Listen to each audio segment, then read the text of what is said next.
Okay, welcome everyone to today's Graph Gurus about fundamentals of TigerGraph's data science library. I want to thank you for joining us today. A few housekeeping tips. Please make sure you are muted. You can ask questions at any time. There are two ways to contact with us. We would prefer that you use the Q&A for the questions about the topic of the webinar. If you are having technical issues or just for some reason want to make another comment, there's also the chat. But for the what you would they say the formal Q&A, please use the Q&A app. I'm Victor Lee. I'm Vice President of Machine Learning at TigerGraph. I've been here about 7 years now. I was previously head of product strategy at TigerGraph. I started out as an electrical engineer and then moved to computer science, focusing on graph data mining at Kent State. And joining me for the second half of today's presentation is my friend and colleague, Xinyu Chang, who also went to Kent State. I knew him there. We have both been at TigerGraph for about 7 years. He joined slightly before me. So today's agenda, we're going to talk about graph data science. You've probably, if you're already using a graph, you're probably already doing some graph data science, but we'll focus on that and sort of define it. Then we'll talk about TigerGraph's approach to it, including the GSQL graph data science library, which is the main topic for today. What is the library? What is in it? What can it do for you? And then we'll go over some use cases and demos. And again, this is part 1 of 3. The future, next time, in a couple of weeks, we'll focus primarily on what new algorithms we've introduced in recent months. And in part 3, we will focus about how we've improved the library overall in usability and performance. So let's look at some examples and sort of say, is this graph data science? So assume you have a data structure that's like a graph, say a social network. That's pretty obviously a graph. And you want to find the social network members with the most followers. Is that considered graph data science? Second, find the natural communities based on their activities. So you're not looking at their tags. You're not looking that they've joined a formal subgroup. You're just looking like who's connected to whom, who frequently communicates with whom. So the natural, that's what I mean by natural, just the activity, not explicit labels. Third, now you have a different data set. Now you're looking at credit card transactions. And so, from one merchant to another for, between a user and a merchant and a product. So that's your graph is built out of those things. You're trying to say, is the current transaction fraudulent? Is that graph data science? And fourth, create a model to predict credit card fraud. Now, first of all of these are things that you can and people do with graphs. So if you're wondering what can you do with a graph, well, here's some examples. Social network analysis. And today, of course, social networks is not just Facebook and Twitter. It is also the forums that companies have for customer support or to discuss their products and services. It can be the connections. It can actually be, business transactions. It can be, LinkedIn is a social network, but it's a little more business oriented. There are, excuse me. So it can also be used for much more serious thing than just entertainment. It can be really used to understand what your customers are thinking, so you can steer services, predict their needs, avoid conflicts, etc. So let's come up with a definition. So you may have a definition of data science. We're going to take a pretty broad definition of graph data science is the use of analytical techniques to uncover insights from connected data. So that's where we brought in the graph. It's connected data. Analytics to uncover insights. So it's a little bit more advanced than just any old query. The uncovering aspects suggest that it's something that was not apparent unless you had a particular way of looking for it. And that's something that graph is really good at. So, some basic observations.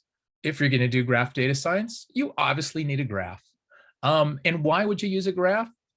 We're going to sort of take as a given that you've already thought about that and you've got some reasons. But basically, connected data really excels at data analysis of relationships and by relationships. Do you want to analyze relationships? Do you just want to answer a question like, is this fraud? But the way that you're going to come up with that answer is by looking at relationships. So that's the by relationships. So graph, there are things that where it's obvious that the question, social network questions, it's usually pretty obvious that it's a graph and you want to ask a question about the graph. But sometimes you have data that's not obviously a graph, but when you structure it that way, it makes it much easier to come up with the answers that you're looking for. Secondly, when you're doing graph data science, you're often going to be looking at either the full graph or a significant portion of it. And that calls for efficient methods, efficient platforms. And third, graph algorithms are a key analytical tool.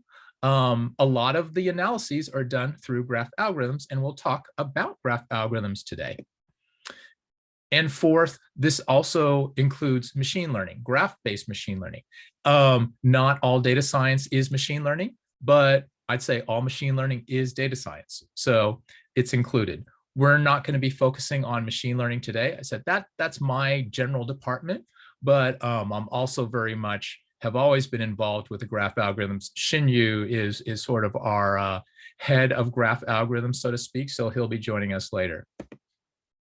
So let's go back and look at our 4 questions. So that first one, just find the social network members with the most followers. I'd say that's more like a basic query.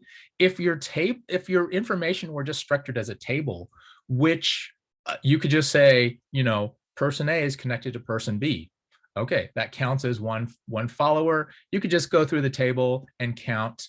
It's not really deep analysis. Second, find those natural communities. That's definitely graph data science because you're using a graph algorithm to try to understand where are those boundaries. There's not a hard, strict definition. So it requires some statistical work, some inference to try to find the best model for saying I get the best answer if I draw the boundary here. Third, is that credit card transaction fraudulent? Well, it depends. How are you determining is it fraudulent? Are you following rules that you've established? Following rules by itself isn't exactly data science, but where it is trying to come up with the rules or come up with the model. How are you going to come up with those rules? Are you going to create a machine learning model? Are you just going to use sort of more traditional statistical techniques and user experience of analyzing the past data? Whichever of those two, traditional statistics or more modern machine learning, that is graph-based machine learning, that is graph data science. So we sort of came up with 2 out of these 4. All of them, again, are important applications for graph, and it's not really important to draw a hard line between them.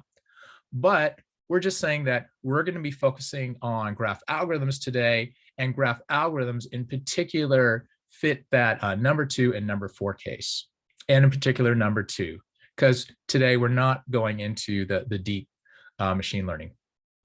We've got other webinars on that, which we've done, and we'll have more coming up. So our approach, TigerGraph, this is an area that's always been of interest to us from the time we were founded. And that's what we started doing. We started building the right data platform for graph data science. First, you want a property graph database so that not only do you have those data entities and their connections, you're storing the properties or features of each vertex and of each edge because those are the characteristics that are going to help us drive the answers. The graph structure is important, but also, again, those properties of the different elements.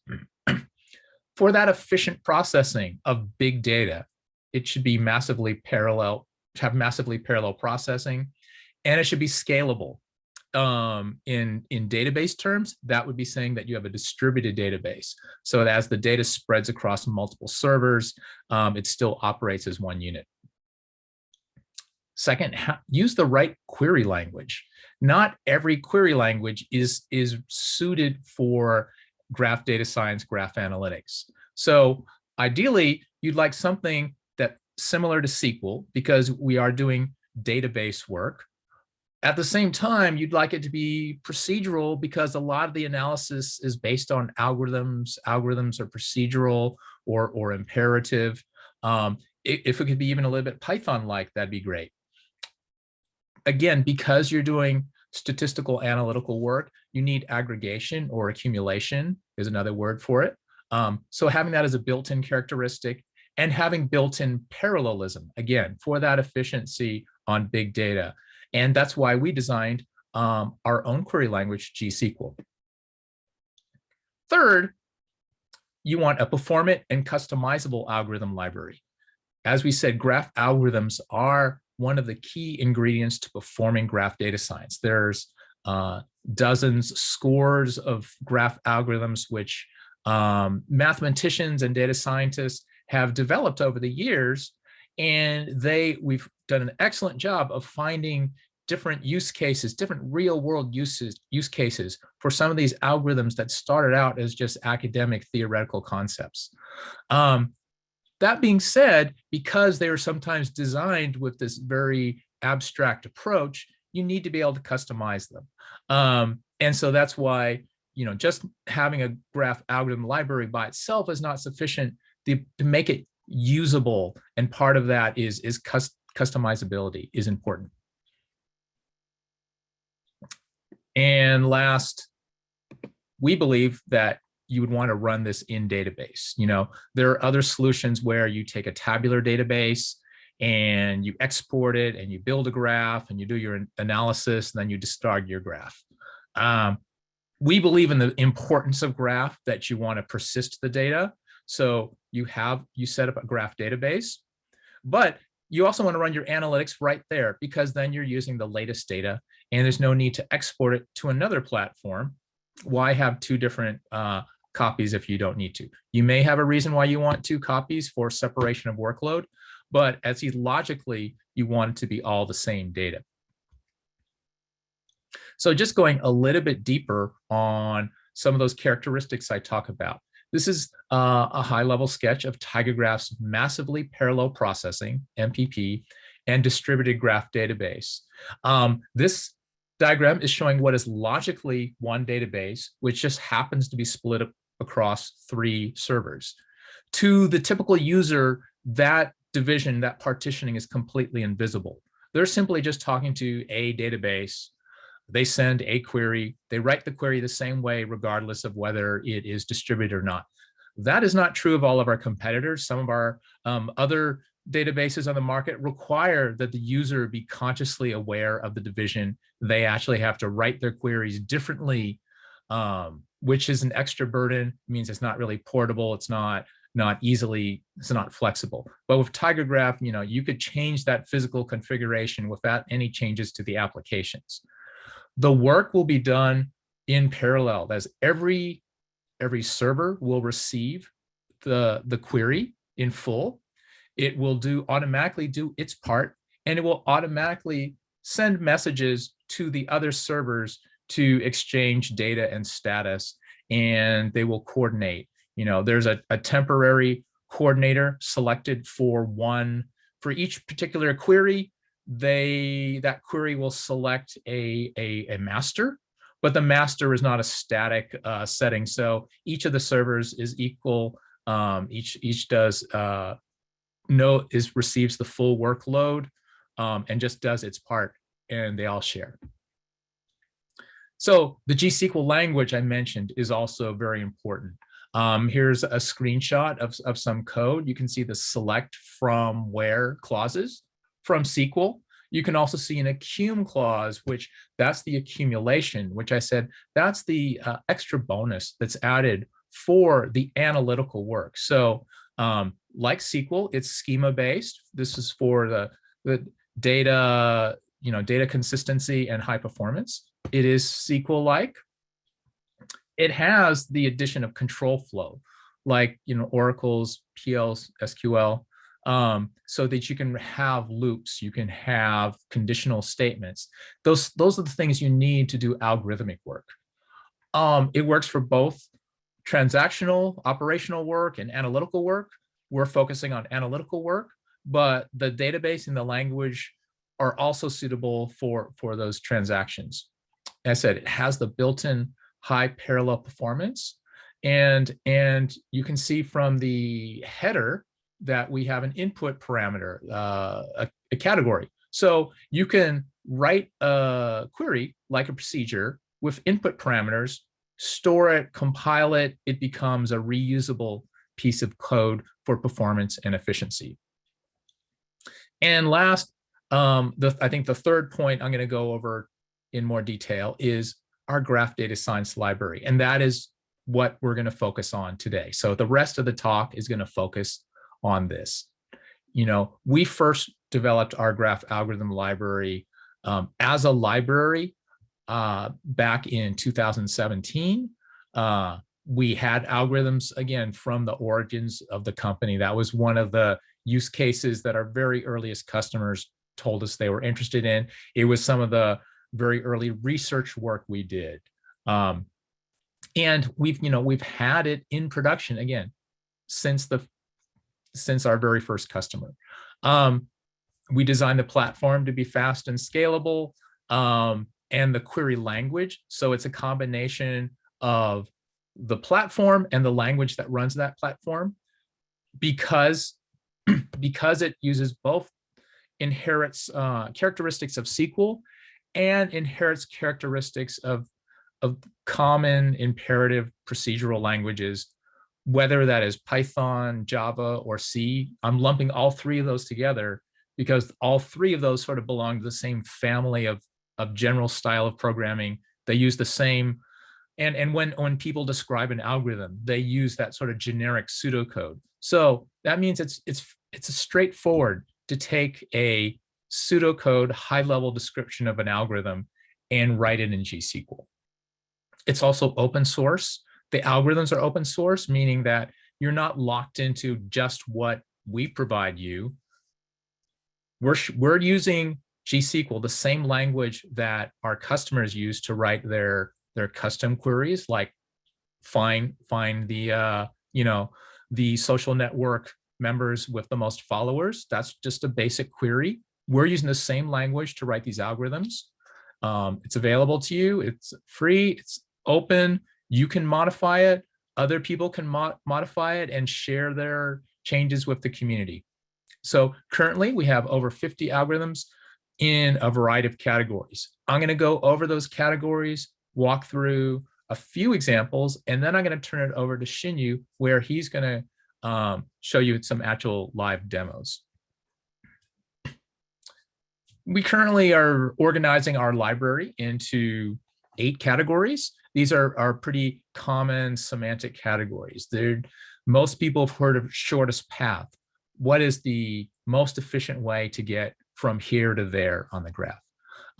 Shortest can mean fewest connections, but if there are weights or costs associated with each link, then it could be find the cheapest path, the one that has the lowest total weight. Centrality.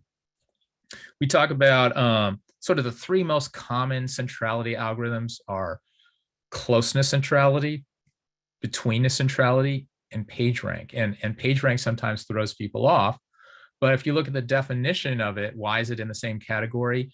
It's ranking things according to their relative influence.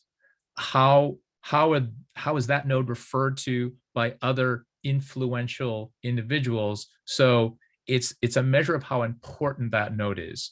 And the ones like closeness centrality and betweenness centrality, they refer more to what you think of as the physical location. We all have a sort of intuitive understanding of being centrally located in terms of geographic location, and those two follow more of that definition.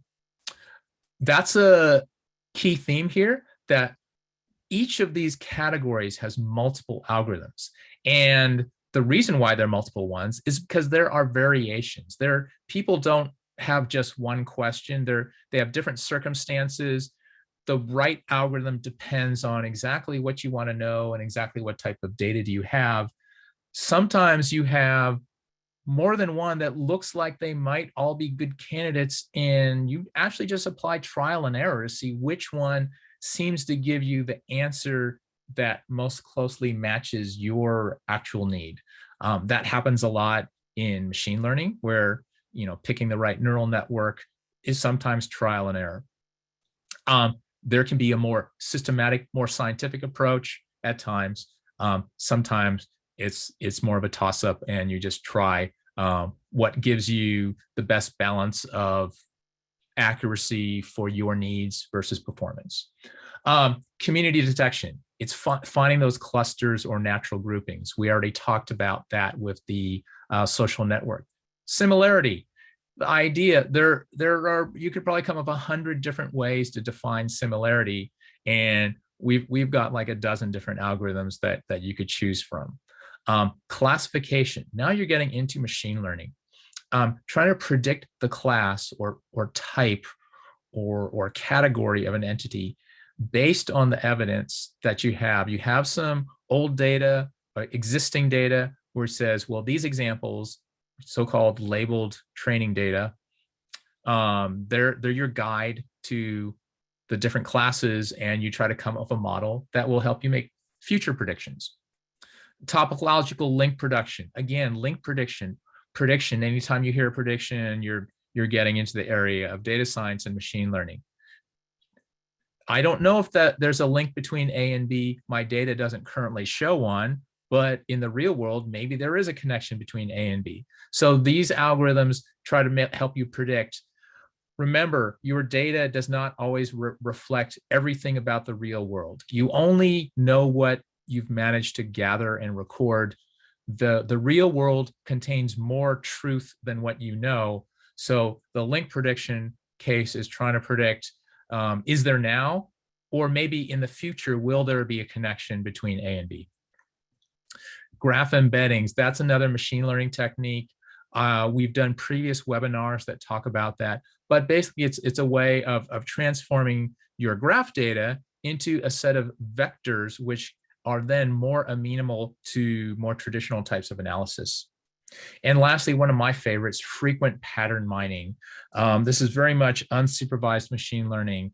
You are given a set of data, and you just throw it at the algorithm and ask it, what is happening very frequently here? I don't know what it looks like. You tell me what it looks like. You tell me what is the frequent pattern.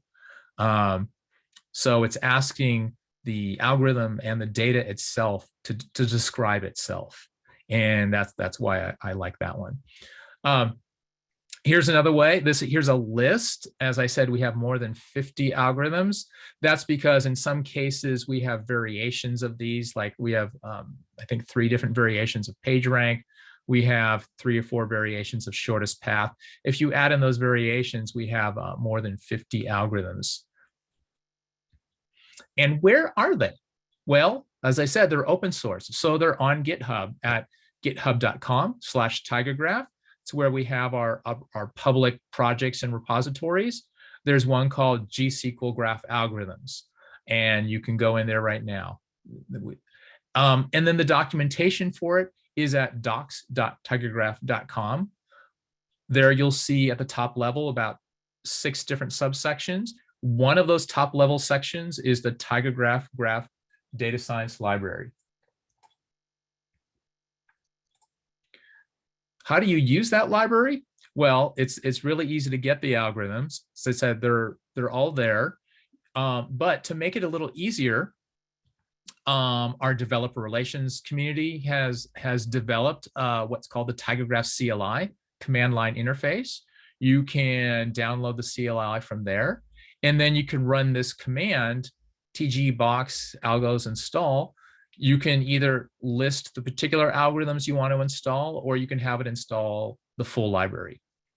However, to make it even easier, coming soon, later this quarter, we will actually have them built into the TigerGraph product. We're really excited about this. We've been working the kinks out for a while, and I think this will just make it that much easier for our customers who've already enjoyed the benefits of our library, and now will find it easier to use. They'll be included, built in, but you'll also be able to update them because we're always making improvements, additions to the library. So yes, the current version of the library will ship, so to speak, with the product, but you can always also update it using a process which under the hood will be similar to this CLI process. And then so get the algorithms and then learn to use them either by reading our traditional documentation, like this is a screenshot, or watch some videos. So let's see, I've gone about 30 minutes. I need to very quickly go through these use cases, but I think you're going to be even more interested in seeing Xinyu's live demos. So I've got 3 quick cases to go over with you in about 5 to 10 minutes, and then I'm going to turn it over to Xinyu.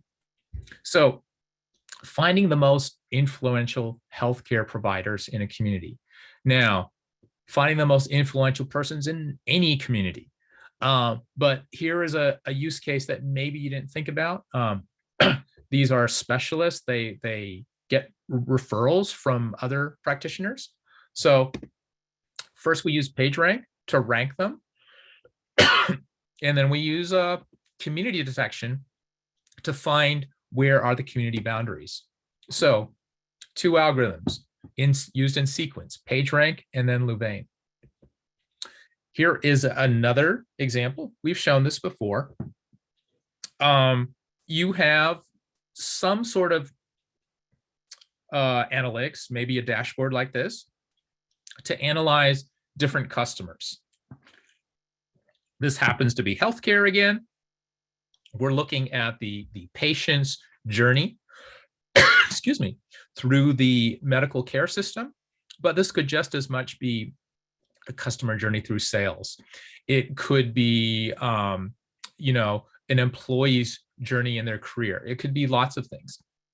Once you find a person of interest, you want to find, hey, are there people with similar characteristics, similar situation, they've gone through a similar journey or whatever, similar something. Graph algorithms are great at that similarity, that very flexibly looking at a, the thing is they're very easy to adapt as you want to modify what characteristics you're concerned about. It's very easy for a graph-based approach to, you know, extend to, okay, you want to consider that, we'll consider that, to always find the most similar pairs of entities. And so cosine similarity is one of the best algorithms for that, for its numerical computational characteristics, but there are other similarity algorithms also. I said we have like 10 or 12. And the third one is product categorization. And I wanted to show this one because it uses 4 different algorithms in sequence. Very quickly, node-to-vec is a graph embedding algorithm, which means it is taking a vertex in the context of a graph. It's analyzing its connections. It's also looking at the entire graph because it's doing this for all the vertices at the same time. So for all the vertices, looking at how they connect, it is coming up with a numerical vector-based way of representing its role, so to speak, in the graph. So the output is we're showing these sort of lists of characteristics that those represent the embeddings. So node-to-vec is calculating embeddings. So for each vertex, you get a vector. Then stage 2, you run k-means. Now, k-means, you may know, is used to group things into clusters. You tell it how many clusters, K is the parameter, and it finds the optimal grouping into K clusters. It requires similarity. So we use node2vec. It's not spoken here, but we are also using a similarity algorithm like probably a cosine similarity. So first you run node2vec, then you run k-means, which is using cosine similarity to group the vertices into the best groupings. So it says these 5 go together and these 5 go together. You might have guessed, but we're just explicitly showing that. The third algorithm is ANN, or approximate nearest neighbors. And then this is, again, putting things into even subgroups within those. And lastly, run strongly connected components, SCC, divide the product into these finer categories. So we kind of establish these lengths with ANN, and then we formalize that into these groupings. So 4 algorithms, 5 if you count cosine similarity, to find these natural subgroups based on their embedding, which is again a form of machine learning. We didn't tell it what to consider, but it looked at all the data there and says, if I look at all the data I have, I believe these things are most closely similar.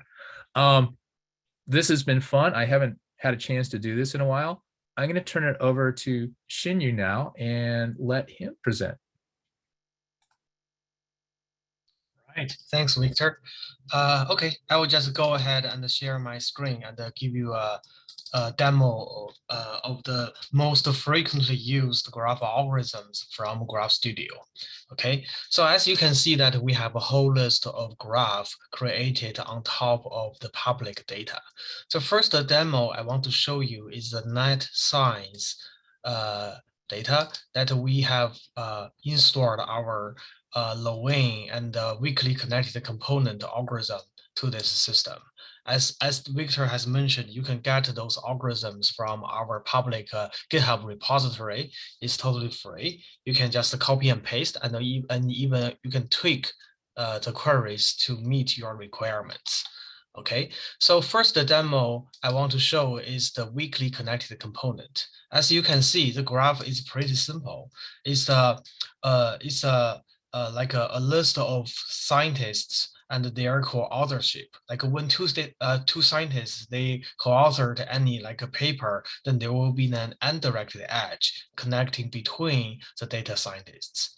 Okay, so now the question we want to ask, the first question is we want to ask, is there any like a isolated circle of scientists that they focus on their topic, but they don't co-author papers with scientists outside the circle? Then we can use weakly connected component algorithm to answer this question, because what it does, it will divide the graph into islands. So each different islands, there's no connection between them, right? So, okay, so it requires us to type some parameters to decide which vertex type and edge types to be used to run this query. Okay, and click run. And now you can see the graph is visualized here. And then by running this WCC algorithm, if you hover the mouse over the vertex, you can see there is a variable called label or color that is the ID of the connected component. And of course, there are many, like this is a weakly connected component 0. This is a weakly connected component number 2. And this is this whole big graph here is a weakly connected component number 1, right? So there are also all kinds of different ways you can get the output from the query. Like what we get right now is the visualization from Graph Studio. And what it actually is, they are just the JSON returns you can get from the request. And you can also customize your query. If you designate a file path here, it will also dump the result to the local disk of TigerGraph. Okay, now we found a few circles of scientists that they they have their own like focus, right? They don't co-author with others, but we still have a very large connected component that has many scientists.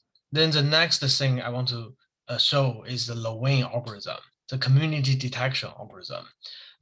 So by running that algorithm, we can further divide this large co-author network into smaller communities so that we know, okay, oh, this group of scientists, they actually are focused on a certain topic.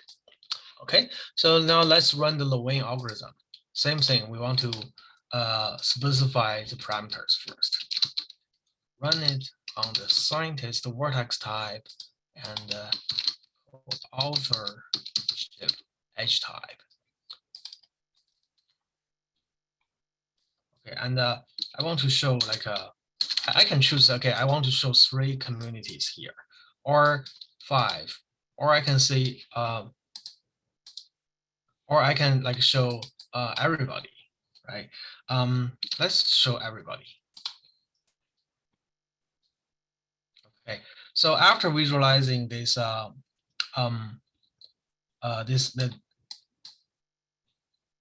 entire network, we can see that now the authors has been divided into smaller communities. You can see these 4, they have more relationship. They are classified to cluster 38, and these 3 they belongs to community 79.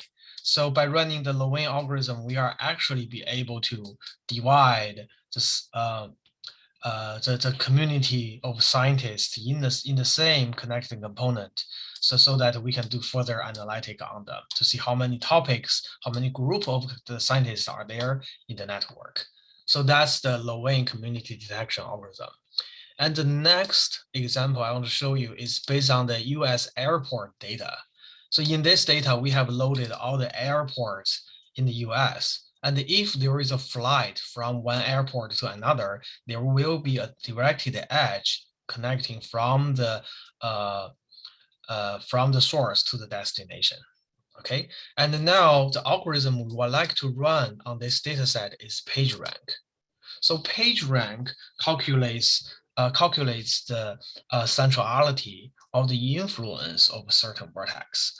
So by calculating PageRank score on the airport graph, we can actually answer the question of which airport is the most influential, which airport has the most traffic flowing through that airport.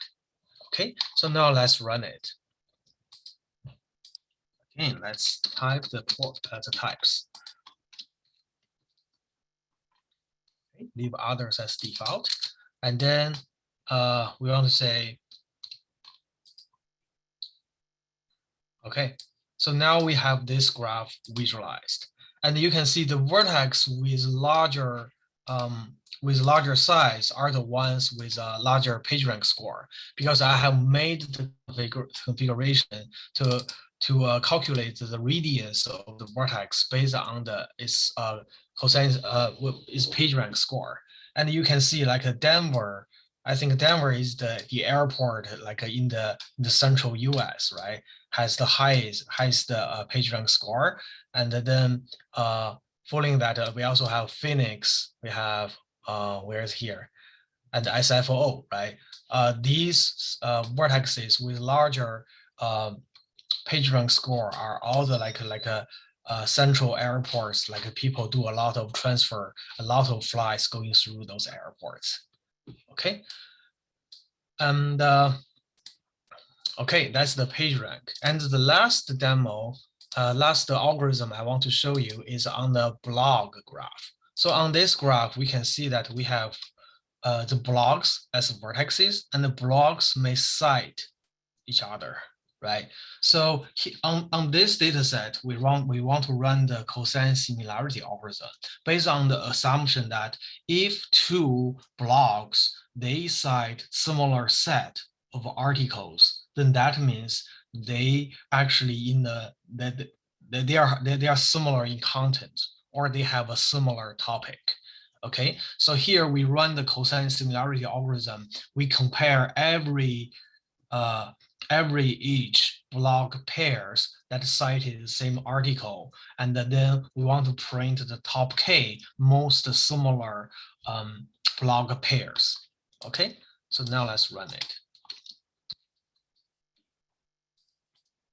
Blog cited. Let's print top 5 pairs of them. Oh, actually, we can get more. Make it looks better. Okay, and now you can see that there is a thick similarity edge between the so the blocks connected by this pink edge are the pairs that are within the top 10 most similar blog pairs. And if we pick one to look at, you can see this blog 385 and 384, they actually cited exactly same set, almost exactly the same set of blogs, so that they have very high similarity score, right? Yeah. Okay, so that's all the demos I want to show you live today from Graph Studio. Yeah, feel free to leave your questions.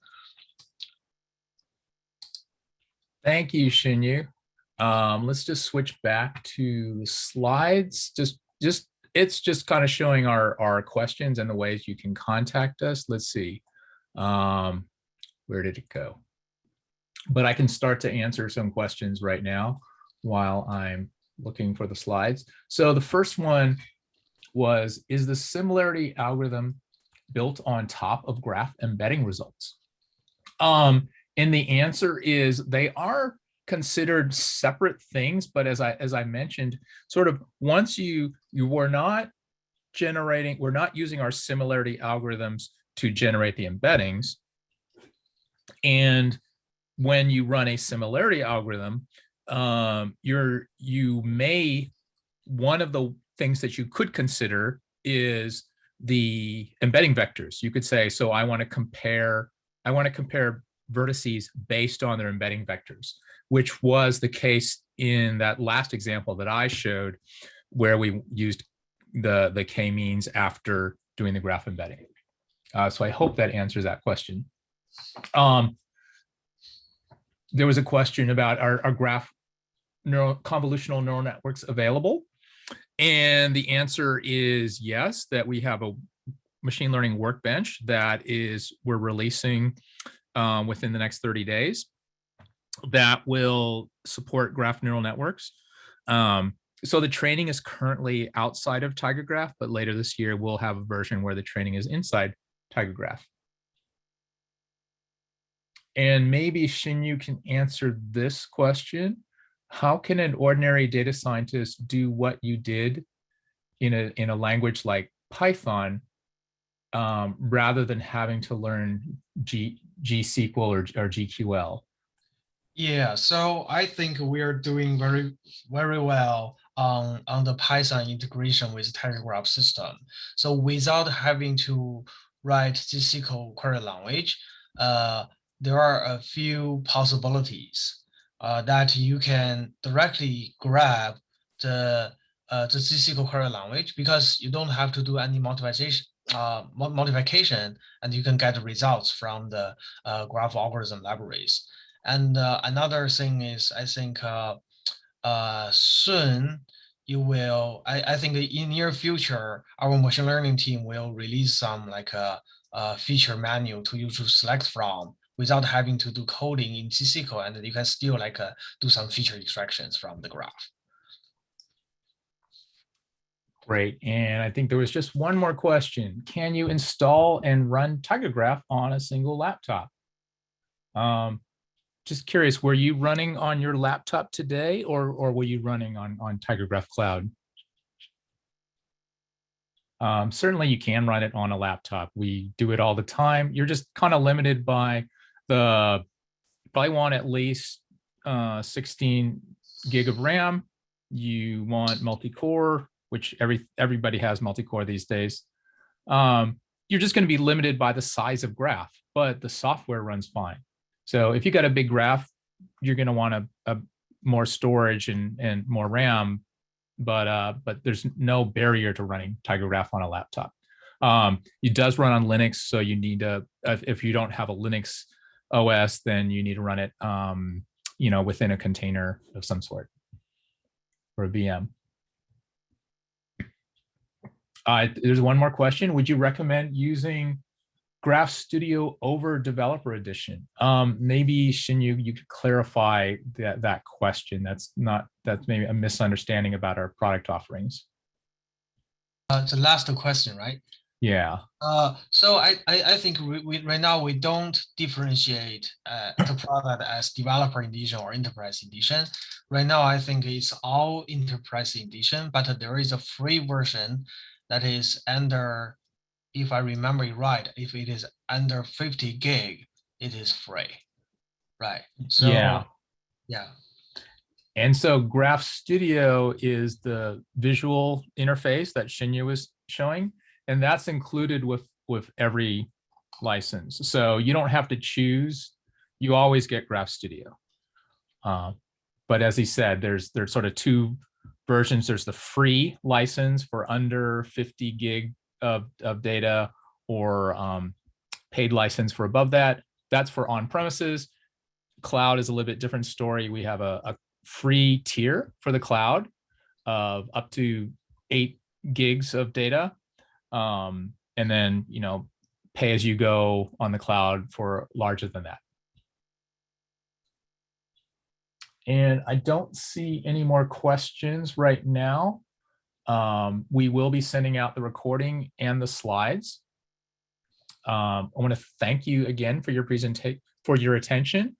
As we mentioned, there is the free edition of TigerGraph for installed version. There is the cloud version, which I said there's a free tier. You can run some queries online right now on Test Drive. We offer certification if you want to get trained, or just want to chat with some other people, ask questions. More than we would invite you to go to our online community. And as I said, this was part 1 of a 3-part series. I will be back, I think, with another member from Xinyu's team in a few weeks to talk about new algorithms in the data science library. And in February 23rd, we'll be back to talk about how the library structure, deployment, performance has improved. So I want to thank you for your time and look forward to seeing you online. And one more question. Nope, no, sorry, we had that question already. So thank you again for your time, and take care, everyone.